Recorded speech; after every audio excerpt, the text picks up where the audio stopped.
وَقُلْنَا مِن بَعْدِهِ، اور کہا ہم نے اس کے بعد. کس کے بعد؟ اس واقعے کے بعد، فرعون کی غرقابی کے بعد. لِبَنِي اسرائیل، بنی اسرائیل سے کیا کہا؟ اسکنو، رہو بسو. یہ لفظ پیچھے گزرا کہاں؟ قلنا یا آدم اسکن انت وزوجک الجنہ. تو اے بنی اسرائیل اسکنو، وہاں اسکن واحد تھا، یہاں اسکنو جمع. الارض زمین میں، اور زمین سے مراد یہاں ارض سینا ہے جس کا ان سے وعدہ کیا گیا تھا.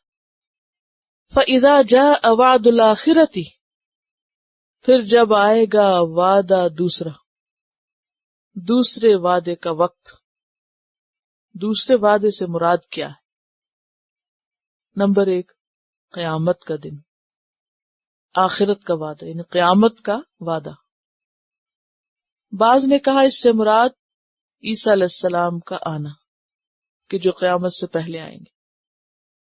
بعض نے کہا کہ وہ جو شروع میں کہا تھا وَقَضَيْنَا إِلَىٰ بَنِي إِسْرَائِيلَ لَتُفْسِدُنَّ فِي الْأَرْضِ مَرَّتَيْنِ وَلَتَعْلُنَّ عُلُوًّا كَبِيرًا فَإِذَا جَاءَ وَعْدُ أُولَاهُمَا.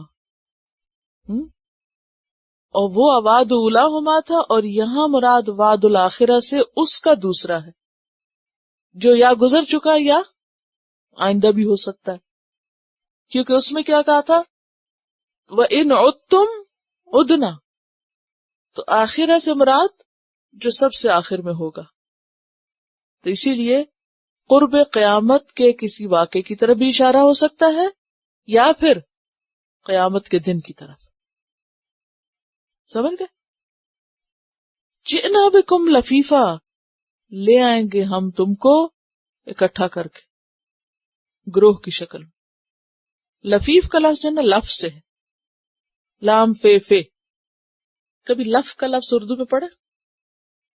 لف ہاذا، وہ اٹیچمنٹ کے لیے لف کا لفظ استعمال ہوتا ہے، اٹیچڈ ود. وہ سرکاری قسم کی دستاویزات کے اوپر لکھا ہوتا ہے، یعنی اس کے ساتھ لف ہے یا کچھ اس طرح کا.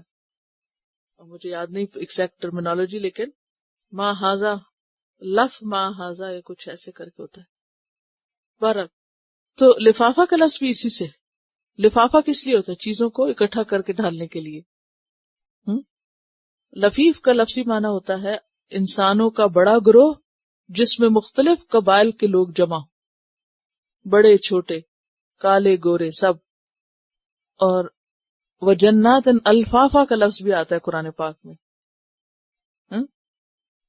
وہ باغ جن کے درخت گھنے ہوں، درختوں کی شاخیں جو آپس میں ایک دوسرے میں گتھم گتھا ہو رہی ہوں.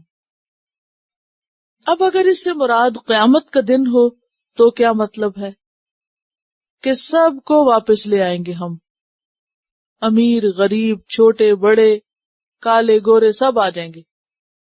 جینا بکم لفیفا، سب واپس آ جاؤ گے، ہم ان کو تم کو اٹھا لائیں گے. اور اگر اس سے مراد قیامت نہیں بلکہ قیامت سے پہلے کا کوئی واقعہ ہے، اور کانٹیکسٹ کیا ہے آیت کا کہ بنی اسرائیل کو مصر سے نکال کر فلسطین میں جگہ دی گئی تھی. بنی اسرائیل مصر سے فلسطین میں اکٹھے ہوئے تھے، آ کے پلٹے تھے اپنے وطن، اور قیامت سے پہلے تمام دنیا سے بنی اسرائیل اکٹھے ہو کر پھر دوبارہ اسی خطے میں جمع ہو جائیں گے. ایک معنی یہ بھی کیا گیا ہے. وَقُلْنَا مِن بَعْدِهِ لِبَنِي إِسْرَائِيلَ اسْكُنُوا الْأَرْضَ، فرعون کو غرق کرنے کے بعد ہم نے کہا اے بنی اسرائیل تم یہاں اب اس زمین میں رہو. اور پھر ایک اور دفعہ کیا ہوگا؟ فَإِذَا جَاءَ وَعْدُ الْآخِرَةِ جِئْنَا بِكُمْ لَفِيفًا، ہم پھر تم اکٹھا کریں. فَإِذَا جَاءَ وَعْدُ الْآخِرَةِ جِئْنَا بِكُمْ لَفِيفًا. تو لفیف کا لفظی معنی ہوتا ہے آدمیوں کا بڑا گروہ جس میں مختلف قبیلوں کے لوگ شامل ہو، مختلف نسلوں کے لوگ. یہ اس کا لفظی معنی ہے. اب یہ چیز یا تو پھر اس وقت جو ہو رہا ہے اس کی طرف اشارہ ہے، یا پھر قیامت کے دن جو ہوگا، اور وہ تو ہوگا ہی کہ سب اکٹھے کر لیے جائیں گے، اور اس میں صرف بنی اسرائیل نہیں. لیکن آپ دیکھیے کہ یہ جو دوسرا معنی ہے نا وہ اس کانٹیکس میں زیادہ قریب معلوم ہوتا ہے، کیونکہ مصر سے نکلنے کے بعد تم کو بسایا اور پھر آخری وقت میں اینڈ آف ٹائمز میں پھر بسائیں گے تم کو لا کے یہاں.